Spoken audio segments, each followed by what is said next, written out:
आपल्या शहरातील प्रत्येक घडामोडी लेटेस्ट अपडेट पाहण्यासाठी आपल्या पब्लिक मीडिया चॅनलला लाईक, शेअर, सबस्क्राईब आणि फॉलो करायला विसरू नका।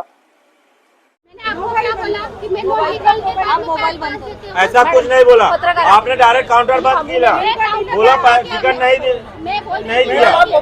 आपको पगार पब्लिक दे रही है, मेरी माँ आप जोर से आपका बोलने का टोन चेंज होना चाहिए। मैडम आप पहले समझ लो, मैं पौने 11 बजे से मैडम पहले आप समझ लो, पब्लिक है तो आप है। हाँ, पब्लिक पैसा दे रही है, उसके वजह से ये सब चल रहा है। बदलापूर रेल्वे स्थानकातील तिकीट घराच्या इथे अशा प्रकारे रेल्वे कर्मचाऱ्याच्या उद्धट स्वभावामुळे प्रवाशांसह रेल्वे पोलीस, रेल्वेच्या वरिष्ठ अधिकाऱ्यांना असा मनस्ताप सहन करावा लागला। एक महिला प्रवासी तिकीट घराच्या इथे तिकीट काढण्यासाठी आली होती। त्यावेळेस तिने तिकीट काढून देणाऱ्या रेल्वे महिला कर्मचाऱ्याला पैसे दिले।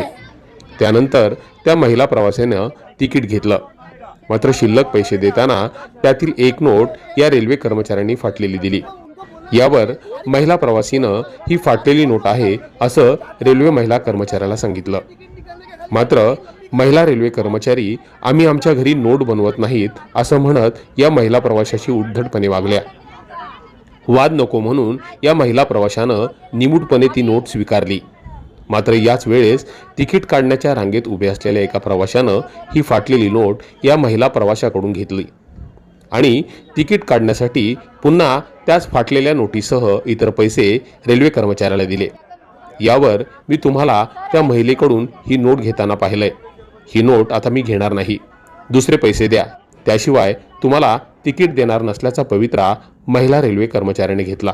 त्यानंतर हा सगळा वाद झाला। यानंतर पत्रकार त्या ठिकाणी पोहोचले। त्यांनी या संदर्भाची माहिती स्टेशन मास्टरला दिली आणि त्यानंतर स्टेशन मास्टरनं तिकीट इंचार्जला त्या ठिकाणी पाठवलं। त्यानंतर झालेल्या प्रकाराबाबत महिला रेल्वे कर्मचाऱ्यानं प्रवाशाची माफी मागितली।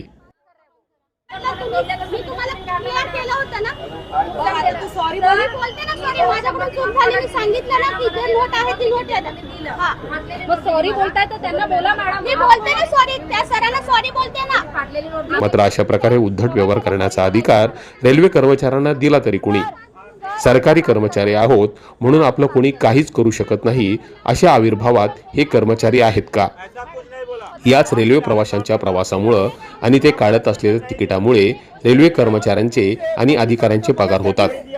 मात्र अशा प्रकारे उद्धट वागून विनाकारण प्रामाणिक काम करणाऱ्या रेल्वे कर्मचाऱ्यांच्या नावाला डाग लावण्याचं काम केलं जात आहे। हा प्रकार समोर आल्यानंतर अनेक प्रवाशांनी याबाबत नाराजी व्यक्त केली। त्यांना देखील सातत्याने रेल्वे प्रवास करत असताना असे अनेक अनुभव येत आहेत। त्यामुळे रेल्वे प्रशासनातील मोठ्या अधिकाऱ्यांना आता सगळ्याच कर्मचाऱ्यांना आणि अधिकाऱ्यांना सौजन्याने वागण्याचे धडे द्यायला हवेत असं या सगळ्या प्रकरणानंतर वाटू लागलंय। Public media bureau report.